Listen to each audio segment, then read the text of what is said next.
This short demonstration will show that you don't need to have a huge knowledge or experience of Revit, or in fact a huge amount of information about the building to begin with to quickly produce initial building layouts in Revit. The ease at which you can add to and change arrangements or elements in Revit means that early sketch design work is not abortive and can be taken on further and further developed as the project progresses. With just generic elements, walls, doors, roofs, you can very quickly produce an outline building model. Here I placed some external walls with foundations. I then added a ground floor slab. I'm now adding a first floor slab using the outline of the building to create the perimeter of the walls. And then at roof level, again picking the walls, defining a flat roof. If a pitched roof is preferred at this stage, you can very easily go back into that roof, define an overhang, specify the angle that you required for the roof. This can be the same angle on each side or different angles, and create the roof with a pitch, in this case hipped on all ends. The walls which went up to parapet level are going too high now, so we attach those to the roof, which brings them down and attaches them to the underside of the roof. Because they're attached, if the roof moves, the walls will also move as well. Going back to the ground floor plan, we can quickly, again using generic partition types, sketch in some layouts. And again, we don't have to be very careful here. I mean, we can adjust this afterwards in any way we need. You can pick and drag any element of the model, or Revit gives you temporary dimensions that you can use to move any element when you pick on it. Picking on that partition, typing a different dimension will move the gap between those walls. You can use constraints to lock objects together, such as these two walls. I can align those walls and then lock them. That means that if I move one of the walls, the other wall will move alongside it. We can now pop in some doors, and again these are generic doors, and we don't have to be too careful about where we place them. The doors automatically create their own openings. We can put in some double doors as well as single doors, and again, if these change later, the openings will change, the position will change, so again we can be fairly quick about it. Next, we put in a staircase to get us up to first floor level. All the parameters for the stairs are defined in the stair type, such as rise, going, so they automatically calculate the number of steps for you. If you haven't got it exactly in the right place, we can just pick it up and move it, so that's no problem. If we look up at the first floor plan, you'll see there isn't an opening in the slab for the stairs, so we need to put in either to define the floor again, or put in a shaft opening. Now, shaft can be used in a multi-story building to define an opening that goes up through several floors. When I put in the partitions, they were all going from ground floor to first floor. Some of them, like the walls around the stairs, I might want to go full height.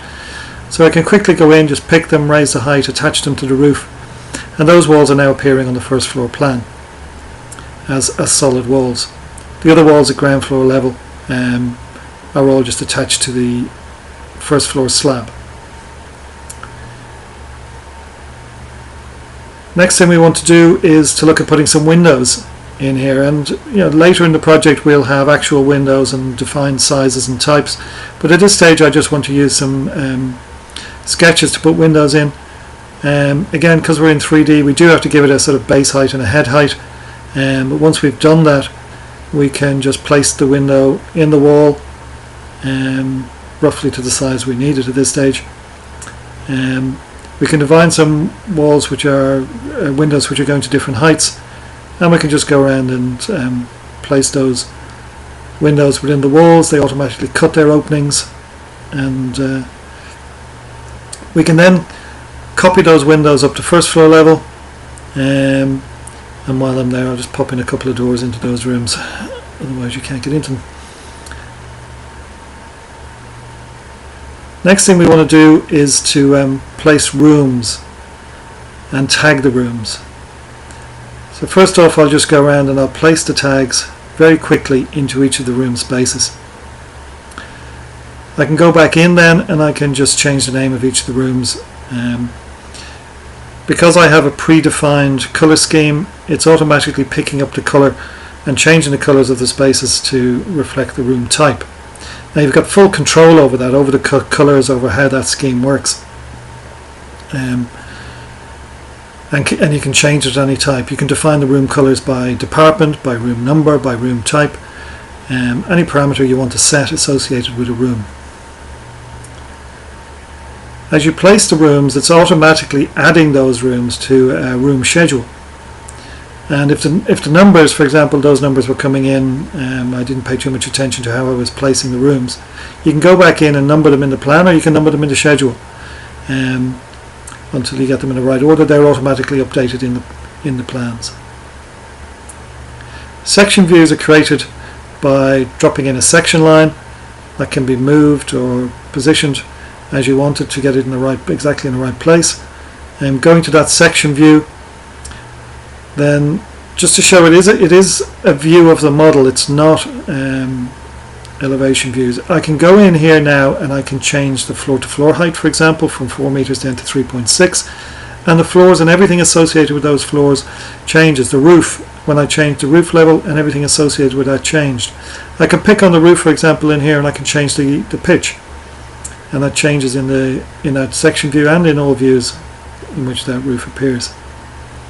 Create another section through the rooms, and I can quickly go in and tag the rooms, and it picks up the room names and the room numbers that we've previously given those spaces. There's just a wall that it wasn't attached to the roof. I'll just tidy that up.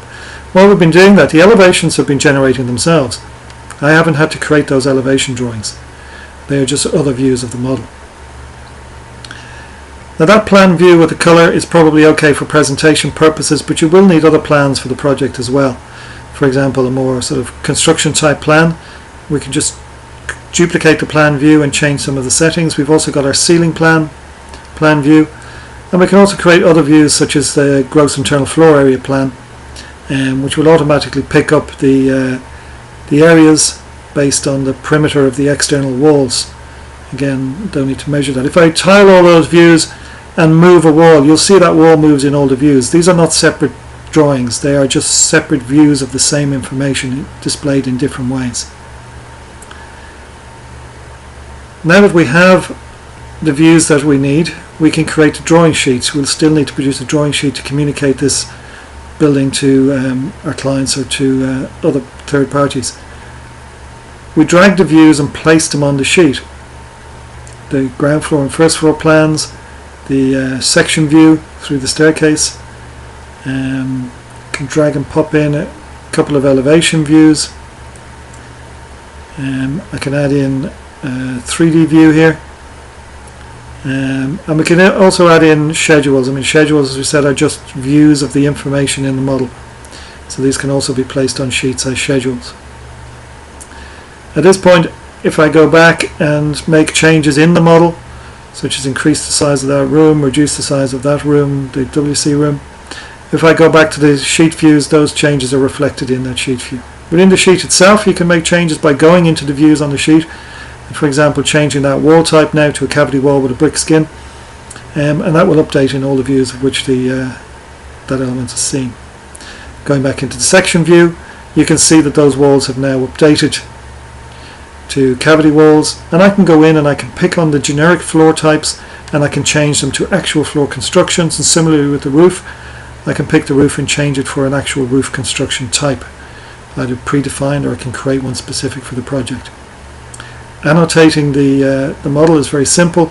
It's very quick and easy to use animation tools for linear dimensions, string dimensions, or you can pick up whole wall dimensions with the OPEs picked up in one. Creating details then. Details are callouts from the model geometry. So as we create a callout view, if I go to that view, you'll see the sections of the wall. You can make changes in this view. So I can go into that wall, for example, and change the inner leaf to a 2-on-5 block wall in that view, and that's reflected in all the other views now that that wall appears in. Once we have the callout view, we have to enhance this now with a little bit of 2D detailing. Now this isn't just lines and hatch patterns, these are intelligent 2D objects. Revit will know what these elements are, and you can tag them and annotate them. Annotation we would do by keynoting, so it's reading the information about each object, so I'm not having to type out these notes, and wherever I pick on these elements within the model to annotate them on other details, it'll pick up the same note.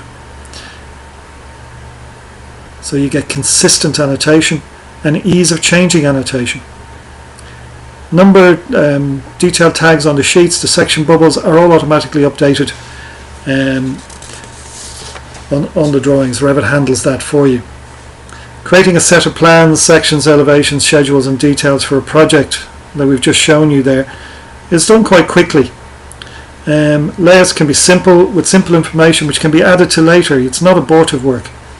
And making a change anywhere in the model is reflected throughout the documentation, which does lead to significant productivity gains on projects.